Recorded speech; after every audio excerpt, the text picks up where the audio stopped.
औज़ुबिल्लाहिमिनश्शैतानिर्रजीम बिस्मिल्लाहिर्रहमानिर्रहीम। अस्सलामु अलैकुम वरहमतुल्लाहि वबरकातुहू।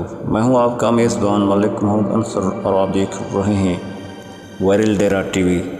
सबसे पहले मैं आप तमाम दोस्तों को बता देना चाहता हूं कि जो कुछ मैं आपको इस वीडियो में बताने जा रहा हूं, अगर ये सब कुछ सुनने के बाद आप दोस्तों की दिल आज़ारी हो तो मैं माज़रत ख़्वाह हूँ।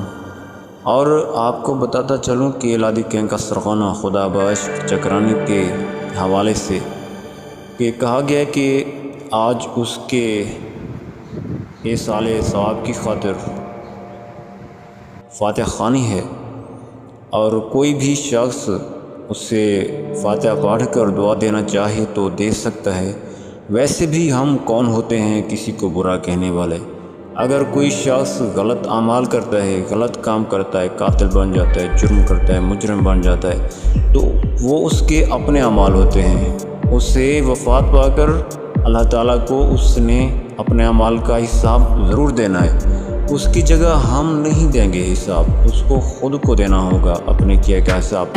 हम अपने किए का हिसाब देंगे और किसी को माफ़ कर देना ये बहुत बड़ी बात है। मरने वालों को अच्छे अल्फाजों में याद किया जाता है। और तो और कहा गया है कि खुदा बख्श चकरानी के हवाले से अगर किसी की भी दिल आज़ारी हुई हो, कोई भी शख्स अगर उससे नाराज़ हो तो उसे अल्लाह की ज़ात के लिए माफ़ कर दिया जाए। जज़ाकल्लाह खैर।